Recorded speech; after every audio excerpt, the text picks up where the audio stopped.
When it comes to the character Sakura Haruno, or as she's known in the Boruto era, Sakura Uchiha, there are many words that come to a lot of people's minds. Someone who loves their character, they might call her strong, they might call her beautiful. Whereas someone who absolutely hates her character, they might call her useless, or they might call her annoying. She's a character who everyone appears to have very strong opinions about her, but one word you don't hear uttered very often by fans of Naruto in regards to Sakura is the word legend. After all, you're more likely to hear that word when people are speaking about Sasuke, who took down multiple Akatsuki members, or Naruto, who pretty much single-handedly kept the alliance from getting killed during the war and directly saved the world multiple times from Kaguya, Tsunade, Momoshiki, and Ishiki. Even Sakura's two senseis, Kakashi and Tsunade, they've earned the right to be called legends, but what about Sakura? Well, what if I told you that it might come to a bit of a surprise for you to learn that in universe, in the 2 years following the 4th Great Ninja War's conclusion, Sakura Haruno was indeed considered a legend by characters in the series, with even more than one Kage acknowledging Sakura's talents and contributions during the 4th Ninja War and in the immediate aftermath of the war itself. Well, in today's edition of After Naruto Shippuden, we're going to be diving into yet another bit of lore that was not adapted into the Naruto Shippuden anime that's going to fill in quite a few blanks for you in regards to Sakura's character. Now, the information comes to us via the Naruto epilogue story, Sakura Hiden Love Riding the Spring Breeze, which is set several months after the events of Naruto the Last, with Naruto and Hinata already engaged to be married, and it's in this story that we learn quite a few things that are going on in terms of how the world views Sakura Haruno following the events of the 4th Ninja War, including the praise both publicly and privately from some of the Kages. The first instance of Sakura being praised as a legend comes down to how she's viewed by people outside the main camp of Naruto itself, i.e. outside the Konoha 11, who we grew up with over the span of Naruto's 72 volumes of the manga. When Sakura is going over paperwork and reports at the Konoha hospital with the plans that she has for the medical clinics that she's planning to request permission from Kakashi to open up in other villages, we learn that in the eyes of the younger shinobi from their generation, so basically people in Konohamaru and Hanabi's age group who are starting out 4 to 5 years younger than Sakura and the rest of Sakura's peers, and going as young as the academy students, Sakura is admired for a few different reasons. She's directly looked at as a hero and someone that the younger shinobi who are undergoing medical ninjutsu training, they all wish and aspire to become like her. The reason being is revealed by Ino, because Sakura isn't just any medical ninja. Ino tells Sakura that not only is Sakura admired for the work that she did as a medic during the war, but also the fact that Sakura is able to enter into combat despite the fact that she is a medic, which might sound a little bit odd to you for a moment, but it's important to remember that medical ninja, according to Tsunade's rules, they're not supposed to go headfirst into battle, nor are they supposed to seek out conflict. Obviously, they fight if they have to, but their job is to evade damage and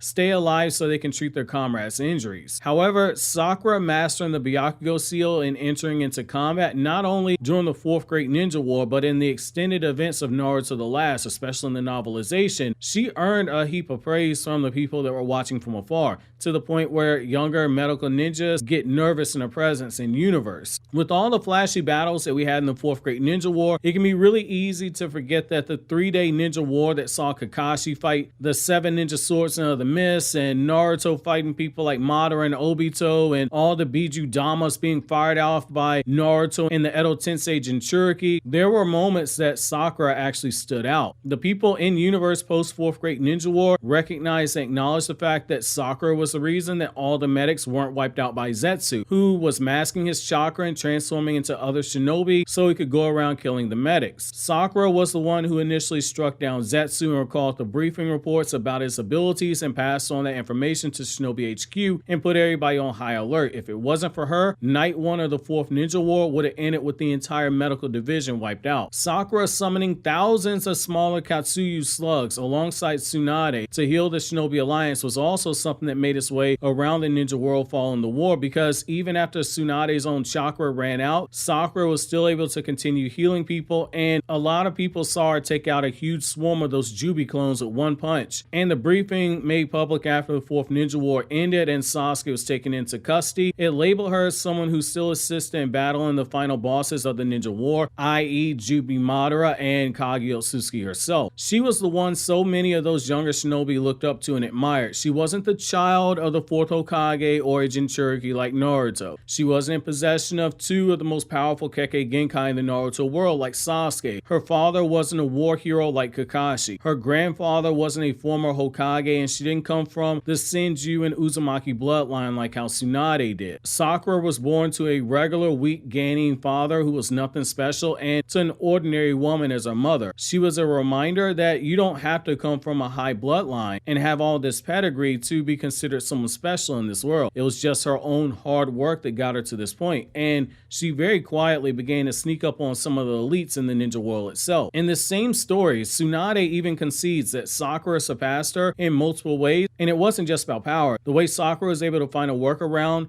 to the Byakugo seal by placing bits of her chakra into her chakra pool so that she could fight without sacrificing. The process of storing chakra into her seal was something that Tsunade and Shizune, who was a literal medical prodigy herself according to Tsunade, never actually thought of. Her knowledge of medical ninjutsu had surpassed her teachers, which it shouldn't be a shock just given that she showed a better understanding of toxins and poisons than Chiyo, someone who was known as a poison goddess in the second ninja war. Even Chiyo couldn't make the antidote to Sasuke's poison that Sasuke himself stated was extremely complex to make, and that even he, as somebody who created the poison itself, didn't feel completely comfortable making that antidote and had to always cross-reference his results. The process she was making was subtle, but it was right in our faces the entire time. The establishment of the medical clinics inside of Konoha and some of the areas hit around the 4th Ninja War not only got a praise from Kakashi, but it also caught Gar's attention as well to have her come out to the Sand Village to look over their hospitals and set up the same systems in place in the Sand Village that Sakura overhauled inside of the Land of Fire. Speaking of Gar, even in his own story, Gar Hedon, A Sandstorm Mirage, Gar has a moment where he stops to reflect and he comes to the conclusion that without even realizing it, someone like Sakura had attained power that surpassed his own when he factored in the Byakugo seal, and even without the seal, her power still rivaled his own, despite the fact that the two of them started life off on two different starting points. Gar in that novel acknowledges the level of hard work that someone like Sakura Rock Lee possesses, sets him apart from someone like him who was born with advantages